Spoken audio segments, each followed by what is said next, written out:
Estamos en diálogo con Eric Langer, un vecino de Villa María, Villanueva, que fue partícipe en el conflicto de las Islas Malvinas. Bueno, Eric, ante todo, buenas tardes y preguntarte primero que nada, ¿cómo fue tu historia con Malvinas? Bueno, buenas tardes. Bueno, mi historia comienza en el año 81 con la revisación médica. Como saben, en esa época el servicio militar era obligatorio. El año anterior a hacer el servicio nos teníamos que presentar a la revisación médica para ver si éramos aptos o no para el servicio militar. Y bueno, en octubre del año 81 me presento a la revisación médica, salí apto y el 2 de febrero me incorporan como soldado en el Regimiento de Infantería 25 en Sarmiento, Chubut. Bueno, y ahí empieza mi historia, ¿no? Empezamos con un mes de introducción desde el 3 de febrero, que es cuando nos incorporan, llegamos al regimiento. Ahí nos empiezan a dividir por oficios. eh, Separaban a los pintores, a los mecánicos, panaderos, cocineros. Yo me metí como chofer, no quedé como chofer, entonces todos los que no habían quedado seleccionados para un oficio nos dividieron por estudios. Como yo había terminado secundario, me puse con los chicos que habían terminado secundario y estaban en terciario. Y bueno, ahí aparece el teniente Esteves, que fue mi jefe en definitiva, que fue la primera vez que lo veo. El teniente Esteves era un comando, empezó a seleccionar gente, seleccionó a 40 soldados, a 40 chicos en ese momento, porque no éramos soldados todavía, y nos dijo que a partir de ese momento habíamos sido seleccionados para formar la sección AOR, aspirante oficiales de reserva. O sea que íbamos a tener una introducción más exhaustiva que el resto, nos iban a exigir más, pero íbamos a estar 6 meses bajo bandera y a los 6 meses nos daban la baja. Entonces cuando nos dijeron eso, dijimos, bueno, no importa que me exijan, pero yo a los 6 meses me vuelvo a mi casa. Así que bueno, empezamos con la introducción junto con todo el regimiento. Estuvimos 22 días en el campo, en instrucción. Después volvimos al regimiento a principios de marzo. En principio de marzo seguimos con la introducción, la selección. Y el 27 de marzo estábamos, la selección que habíamos quedado 30 de los 40 que habían seleccionado, se hizo una depuración. Ahí estábamos por salir de instrucción solo a la selección y el teniente nos dice cambio de órdenes, pasen por sala de armas que los van a equipar. Así que ahí nos empezaron a equipar con armamento, la munición de guerra, la campera de UV que hasta ese momento no la teníamos, todo el equipo completo, y nos hicieron formar en la plaza de armas del regimiento. Éramos 3 secciones de 30 soldados, la sección Romeo, la sección Gato y la sección nuestra, que se empezó a llamar sección Bote. Y nos dijeron que a partir de ese momento era la compañía C del regimiento y que íbamos a ser movilizados. Así que empezamos a hacer revisión de equipo. Nos dijeron, mañana noche van a venir los camiones, van a subir a cada camión. Y el 28 de mayo, casi a medianoche, llegaron los camiones, nos subimos a los camiones. Estuvimos viajando 2 horas hasta Comodoro Rivadavia. En Comodoro Rivadavia fuimos al regimiento 8, nos dieron un desayuno, un mate cocido con un sándwich de queso y dulce. Y de ahí nos llevaron al aeropuerto, subimos a un avión. Ese avión nos llevó a Bahía Blanca y de Bahía Blanca a Punta Alta. En Punta Alta estaba toda la flota preparándose para zarpar.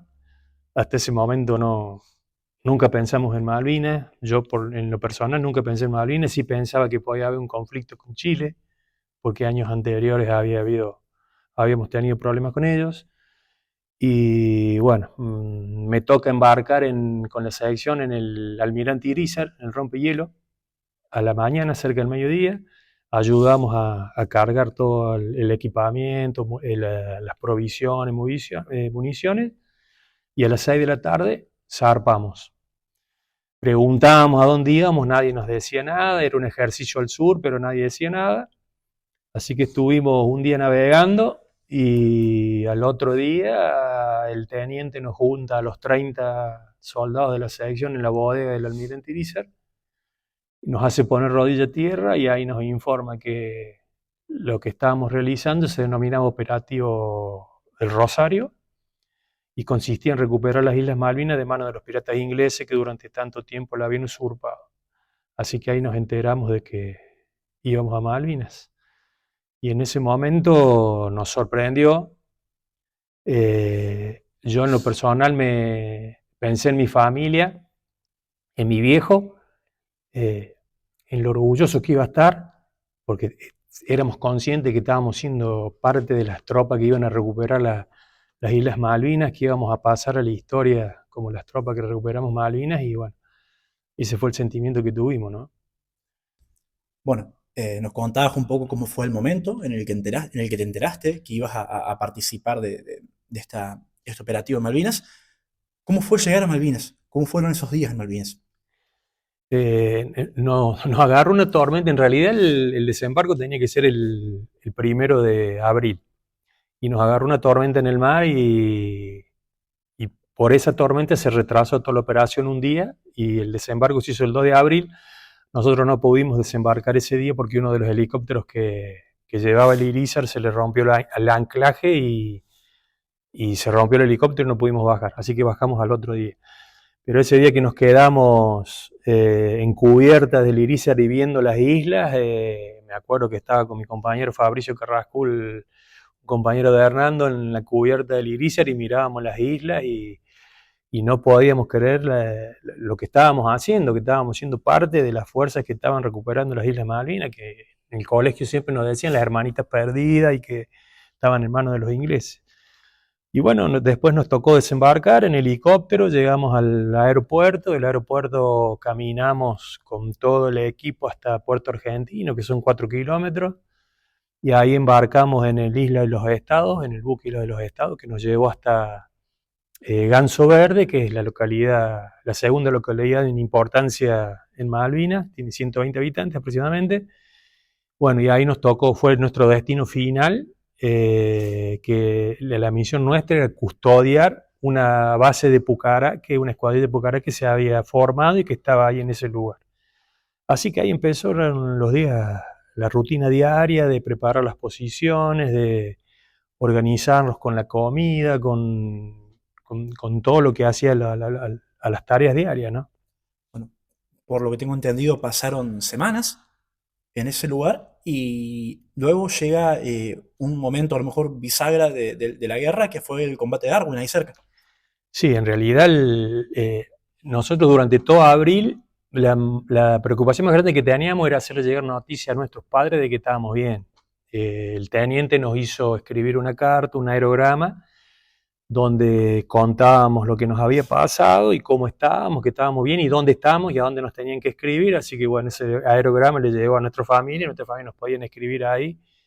En esa época no había celulares, los teléfonos fijos eran contados los que había en una casa, así que no nos podíamos comunicar. Y bueno, con la esperanza de que no se iba a armar la guerra, de que el conflicto iba a llegar a una solución pacífica. Escuchábamos que estaban negociando y todo, pero no pensábamos que iba a haber un enfrentamiento. Después de repente empezamos a escuchar que la flota venía, había salido la flota, que estaba cada vez más cerca.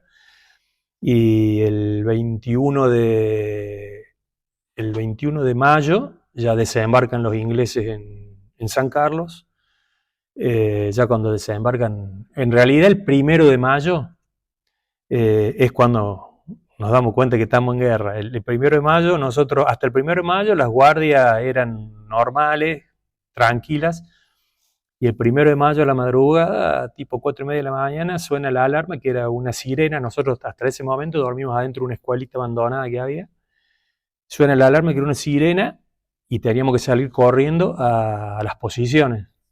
Entonces salgo corriendo a mi posición, yo la tenía frente al aeródromo donde estaban los Pucará, no pasaba nada, amaneció, empezaron a sentirse el ruido de los aviones, de los Pucará que estaban por despegar, y en un momento siento ruido de aviones, turbinas de aviones que vienen volando bajito, y cuando miro, digo, mira, aviones argentinos, le digo a mi compañero, y empezaron a largar todas las bombas arriba de los Pucará que estaban por despegar.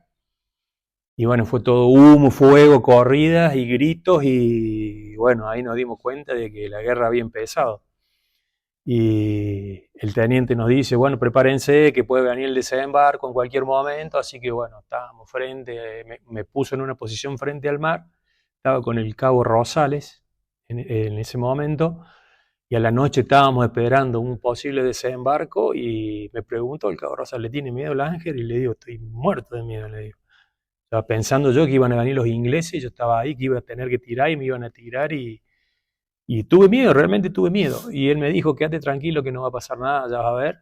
Y realmente fue así, no pasó nada esa noche y después de ese día nunca más tuve miedo. A partir de ese momento empezaron los bombardeos y los ataques aéreos permanentes. A los 2 días pasaron 3 aviones Sea Harrier, ya las antiaéreas estaban acomodadas mejor, le voltearon 2 aviones, cayeron ahí cerquita donde estábamos nosotros. Otro día salimos a buscar agua y veníamos caminando, sonaba la alarma y nos tirábamos al piso y cuando pasaban los aviones cerquita arriba nuestro, una vez que pasaban nos dábamos vuelta y nos miramos y nos reíamos y decíamos, viste los cerquitas que pasaron y ya nos empezamos a habituar a todas esas situaciones, ¿no? Y bueno, hasta que llegamos al día 27 de mayo, el 27 de mayo los ingleses ya venían avanzando por donde estábamos nosotros y el teniente nos dice ese día que preparáramos todo el armamento, que pudiéramos cargar las municiones. Yo era apuntador de lanzacohete, tenía un tipo bazooka, tenía 3 cohetes, una pistola, la bolsa de rancho y la manta poncho. Así que teníamos todo preparado.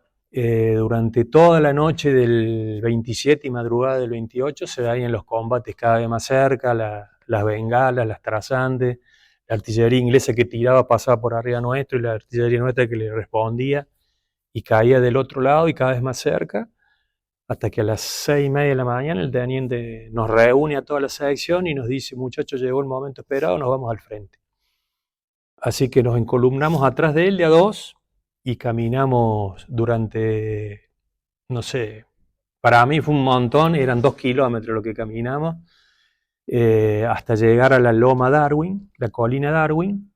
En la colina Darwin el teniente se encuentra con un suboficial de regimiento 12, un oficial de regimiento 12, el subteniente Pelufo, y ahí le informa más o menos la situación, cómo estaba, y bueno, nosotros veníamos caminando uno atrás del otro, y el teniente nos dice desplegarse en cadena, o sea, empezar a ponernos uno al lado del otro, en la bajada de la loma, y estaba la entrada del mar como a 300 metros, y se veía que venía caminando tropas, soldados a la orilla del mar como a 300 metros, y era de noche todavía, eran las 7:30 de la mañana, no había amanecido, y el subteniente manda 2 estafetas para ver si era propia tropa, si eran los ingleses, y cuando se adelantaron, eran los ingleses que empiezan a tirar, esos 2 estafetas mueren, y nosotros nos tiramos al piso, y yo me saqué los cohetes que tenía, dejé el lanzacohete, y nosotros no conocíamos el lugar.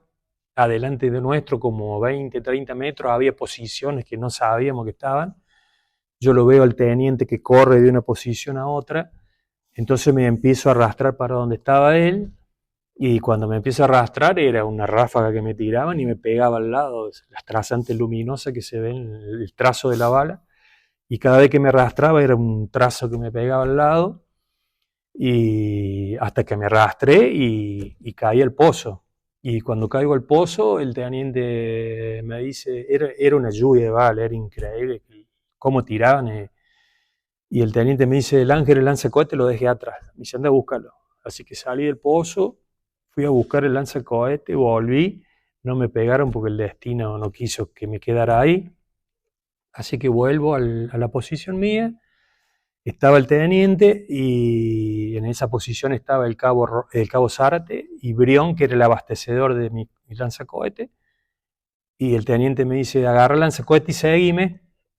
Y él sale corriendo, vuelve sobre donde había venido corriendo hacia la derecha. Y cuando yo voy a salir corriendo, veo que a él le pegan en el brazo, da una vuelta en el aire, se cae y se arrastra al otro pozo. Entonces yo le pregunto al cabo Zárate que estaba ahí, ¿qué hago? ¿Voy o no voy? Le dieron al teniente, ¿voy o no voy? Y me dice, no, quédate. Así que me quedé ahí en el pozo y ahí empezamos a contestar el fuego y cada vez que contestábamos el fuego era más el fuego que caía sobre el pozo.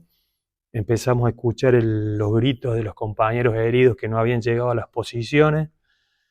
Después cayeron 2 compañeros más arrastrándose al pozo nuestro. Éramos 5 en ese pozo que no sé cómo entramos los 5 ahí adentro, pero nos metimos y tirábamos y nos tiraban. Se hizo de día, el combate duró como 3 horas. Yo en ese momento me acuerdo que pensaba, le había escrito una carta a mi hermana y le decía, quédate tranquila que para fin de año voy a estar con vos bailando el vals, porque había terminado la secundaria, y le digo, ¿para qué le mandé la carta si no voy a estar? Y así que con mi compañero Brión dijimos, ¿qué hacemos? Y nos fumamos el último cigarrillo, nos prendimos un cigarrillo, y ya se había hecho de día, ya casi no teníamos municiones, y ¿qué hacemos? Y bueno, tiremos un PAF. Un PAF es un cohete que se pone en la punta del fusil. Con el cabo Zárate pusimos el fusil apoyado en el piso y tiramos el PAF, y cuando nos asomamos para ver a dónde había caído, ya todas las posiciones que estaban a la derecha nuestra se habían rendido casi todas, quedaban algunas nomás sin rendirse, pero los ingleses ya estaban al lado y nos estaban apuntando con la ametralladora. Así que ahí nomás el cabo dice, basta, hasta acá llegamos, nos rendimos, y bueno, ahí sacamos un trapo blanco, un repasador que tenía el cabo, y ahí nos sacamos el armamento, me acuerdo, con el cigarrillo en la boca y las manos atrás de la cabeza, y ahí salimos de las posiciones por adelante, y bueno, y cuando salimos te empezás a encontrar con los compañeros muertos, heridos. Eso es lo más duro de todo.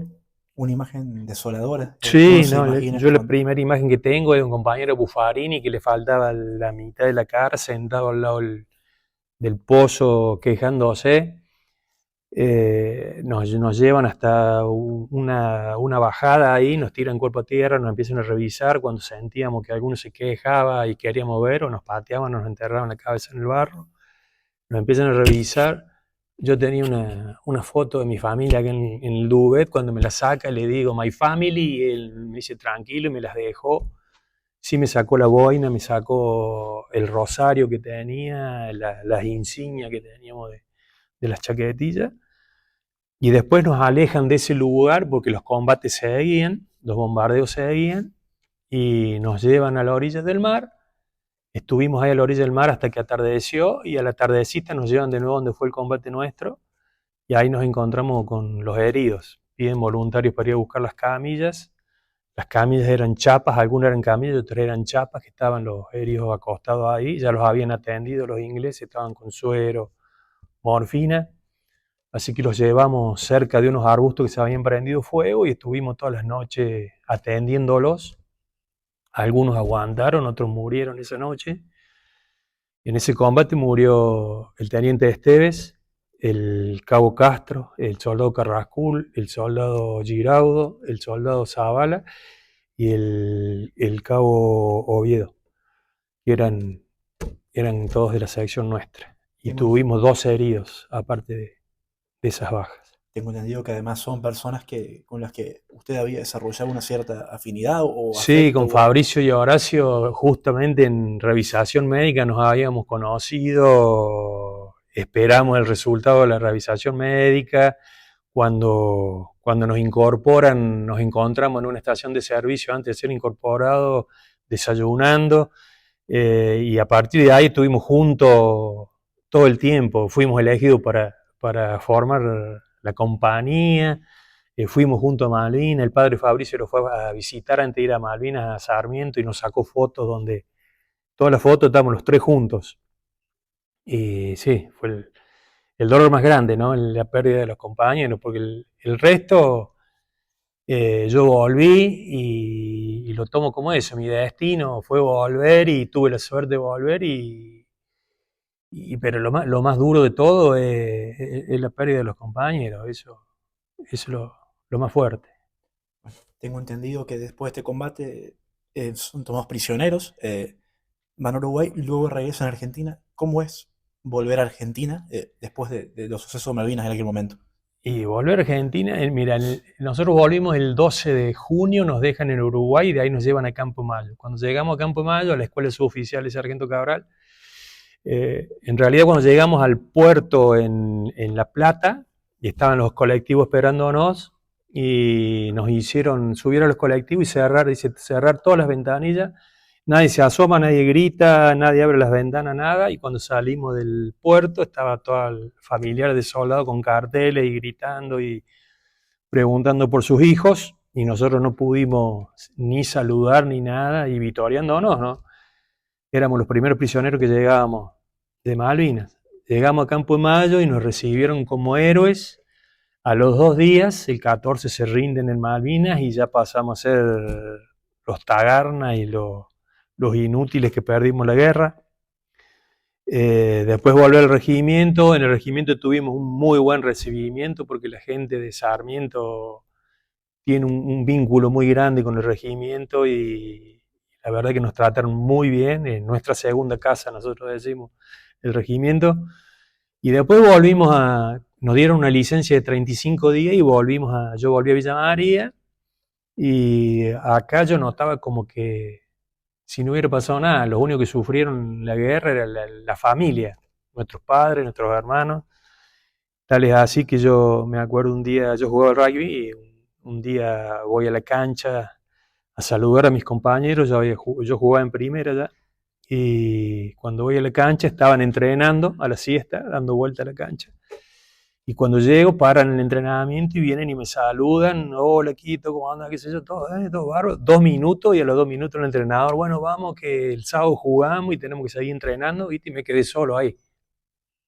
Entonces fue el primer golpe. Pucha, ¿qué pasó? Sí. Y bueno, esa es la realidad. Así pasó cuando volvimos. ¿Nos contás un poco cómo fue el recibimiento en Villa María después de esta vivencia? Te quería preguntar cómo a lo mejor lo vivencias en el día de hoy.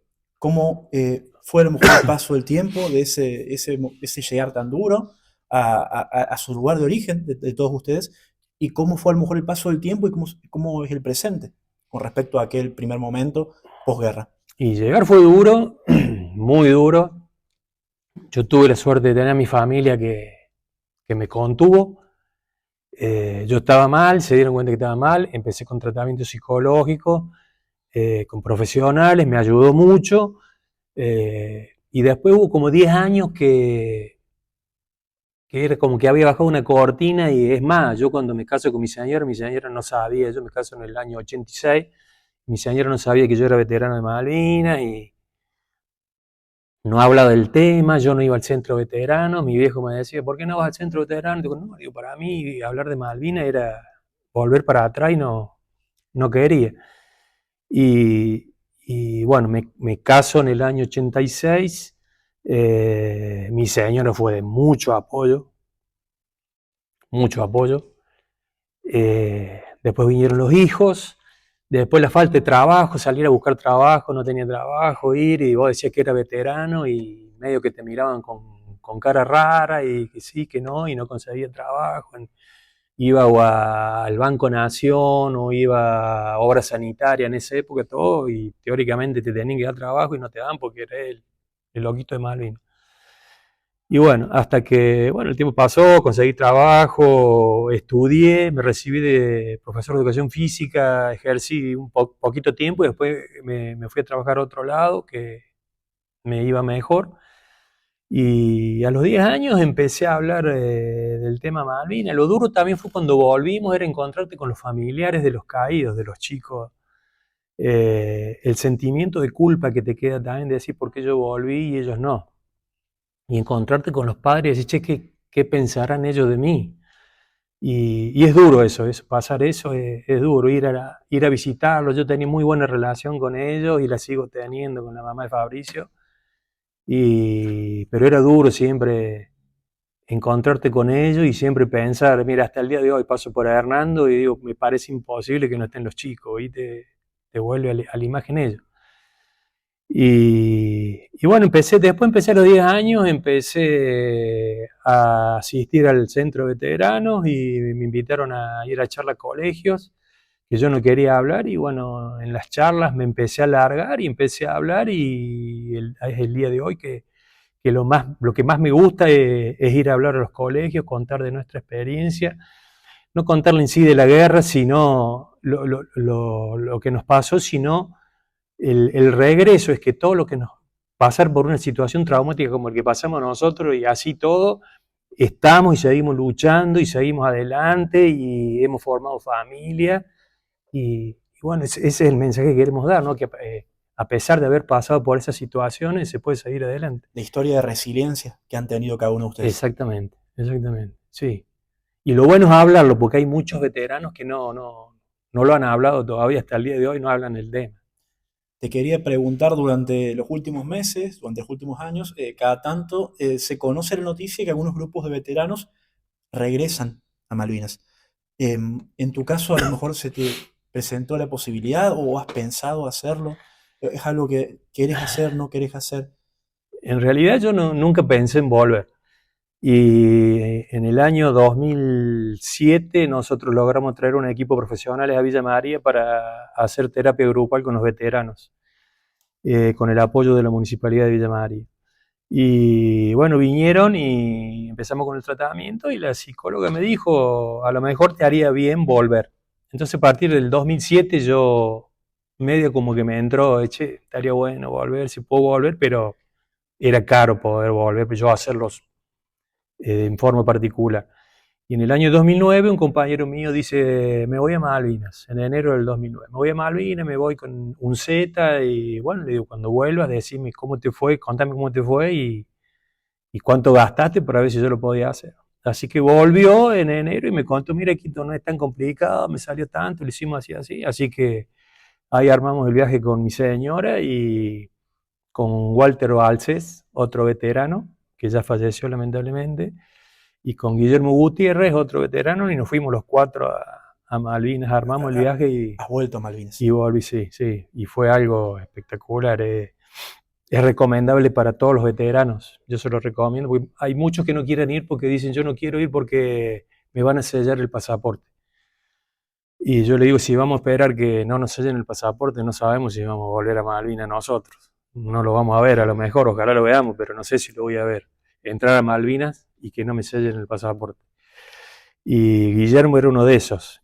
Y le dije eso y me dijo, sí, la verdad que tenés razón, vamos. Así que fuimos y al principio tenía miedo, digo, ¿cómo voy a reaccionar al llegar allá? Cuando iba en el avión, sobrevolando las islas, la veo, estaba tranquilo, estuve tranquilo todo el tiempo, hasta que fuimos al cementerio de Darwin. En ese momento, sí, el cementerio es lo más duro, es lo más duro de todo, porque en realidad el viaje es eso, es ir y despedirte y pedirle perdón a los chicos, es eso, descargarte. Está bien, está bien. Entendemos, bueno, que es un momento muy, muy duro.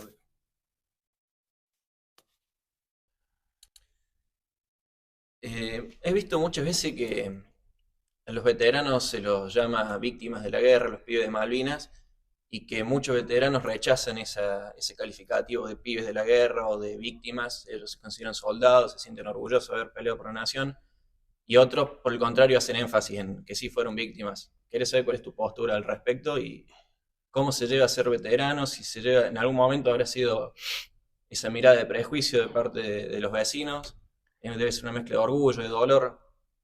En realidad al principio, cuando volvimos, éramos los chicos de Malvinas. Todo el mundo nos tildaban de chicos de Malvinas, pobres chicos, y nosotros también un poco nos victimizamos y nos metimos en ese papel de víctima de lo que nos había pasado, de que éramos chicos, y después con el tiempo, y uno haciéndose más grande, y escuchando el relato de nuestro propio enemigo, si vos ves el relato del combate nuestro contado por los ingleses, y a mí me pasó cuando nos toman prisioneros, ellos no podían creer que nosotros éramos conscriptos de 20 años, 18, 20 años, y que habíamos estado 3 horas en combate, que lo hicimos replegar 3 veces, que el jefe de ellos, el teniente coronel Jones, que es el inglés de más alto rango que muere en Malvinas, muere en el combate nuestro. Entonces vos escuchando todas esas cosas decís, pucha, no es poco lo que hicimos. Hicimos lo que pudimos con lo que teníamos, y teníamos 18, 20 años. Entonces ahí empezás a tomar conciencia de que no fuimos chicos, tan chicos y tan... Yo lo que recalco siempre es el liderazgo que tuvo cada grupo. El regimiento nuestro, el regimiento 25, los líderes fueron espectaculares. El teniente Esteve comió a la par nuestra, dormía junto con nosotros, nos cuidó permanentemente, y el día 28 cuando nos dijo muchachos vamos al frente, todos dijimos vamos, y lo seguimos a muerte a donde sea. Entonces eso tuvo mucho que ver, y la preparación que tuvimos con él anterior al conflicto también. Nosotros, los otros soldados, iban a descansar y salíamos de instrucción, nos acostábamos más tarde, nos levantábamos más temprano, y los otros descansaban y nosotros seguíamos. Y bueno, y así mismo los otros soldados del regimiento que no eran de la compañía nuestra también tuvieron buenos líderes, y el regimiento tuvo muy buen comportamiento. No así otros regimientos que no tuvieron esa suerte. Por eso te quería preguntar también, por lo menos por lo que contaste vos, has tenido buena relación con tus superiores. ¿Has visto, has escuchado testimonios de los casos de abuso, de maltrato de parte de superiores a los subordinados? Sí, sí, yo y los he visto, y sí, y no estoy de acuerdo con eso. Pero había momentos que eran necesarios como ejemplo, ¿no? A lo mejor no tan al extremo como fueron, pero sí soldados que estaban al frente y abandonaban el armamento y se replegaban y dejaban a sus compañeros desprotegidos. Entonces, en forma de escarmiento, te hacían un estaqueamiento o un calabozo. Entonces, no estoy de acuerdo con eso. Los he visto y algunos se abusaron de eso, pero nosotros con los jefes que tuvimos no hemos tenido problema, al contrario, todos hablan de los jefes y nos seguimos juntando a la selección y nos juntamos con nuestros jefes y tenemos muy buena relación. ¿Crees que la decisión, viéndolo desde hoy en día, de haber ido a esa guerra, la decisión política del gobierno de facto de ese momento, fue acertado o no? Me parece que fue una conjunción de hechos. En realidad, si no se hubiera hecho la toma de Malvinas, se cumplieron los 150 años de reclamo soberano sobre las islas, y perdíamos el derecho a reclamo. La idea era ir, recuperar las islas y empezar a dialogar con Inglaterra. Y todos los hechos anteriores a eso llevaron al conflicto. Y bueno, una vez que nosotros llegamos a Malvinas, que el pueblo salió a la plaza a victoriarlo a Galtieri, y ahí se envalentonó y dijo, no, de acá no salimos. Y ahí empezó la improvisación, la toma de Malvinas, la recuperación, todo estuvo perfecto porque no murió ni un inglés, que era la orden que teníamos, no tenía que morir ningún ciudadano inglés, y se cumplió. Se tomaron las islas, se recuperaron. Tenían que empezar a dialogar, y ahí fue cuando dijeron, no, de acá no salimos más. Y empezaron a mandar gente, y ahí se empezó a improvisar. Y pensando que Inglaterra no iba a venir a enfrentarnos. Ya a lo mejor para ir finalizando, te quería pedir a lo mejor que dejo un mensaje de reflexión. Nos contaste a lo mejor todo el dolor que te causó esta guerra. Quería preguntarte a lo mejor alguna reflexión que puedas hacer hoy a ya 43 años de, de esta guerra de Malvinas. Sí, mira, yo te digo, me preguntan por qué vas a hablar, por qué hablas, por qué seguís, no te hace mal, y no me hace mal. Yo creo que, y cómo haces para estar así, yo creo que no tengo rencor, no aprendí a aceptar lo que me pasó. Fue mi destino, eh, me tocó ir a Malvinas, me tocó volver. Lo más doloroso es la pérdida de mis compañeros, pero a mí Malvinas me fortaleció porque me hizo soporté el frío, el hambre, soporté estar en un combate, soporté estar prisionero 14 días, y eso me dio fuerza. Y eso me hace ver que puedo seguir adelante, que tengo fuerza para seguir adelante, y todos podemos seguir adelante. He formado una familia, tengo hijos, tengo nietos. O sea, me parece que ese es el mensaje, el mejor mensaje que podemos dar, ¿no es cierto? Y bueno, y le pusimos el pecho a las balas realmente. Más de un político se golpea el pecho diciendo yo estoy haciendo por el país, y se olvidan de los que quedaron en Malvinas y de sus familiares, que son los que más sufrieron, los que más se sacrificaron. En este día calculo entonces el recuerdo va con ellos y Sí. el pedido de que, bueno, sean reconocidos. Que sean reconocidos como tienen que ser reconocidos verdaderamente. Los verdaderos héroes que son los caídos que están en Malvinas y la familia que sacrificó a sus hijos. Perfecto. Bueno, Eric, muchas gracias por tu tiempo, por Gracias. habernos brindado tu testimonio, tu No, historia gracias. y bueno. Gracias a usted.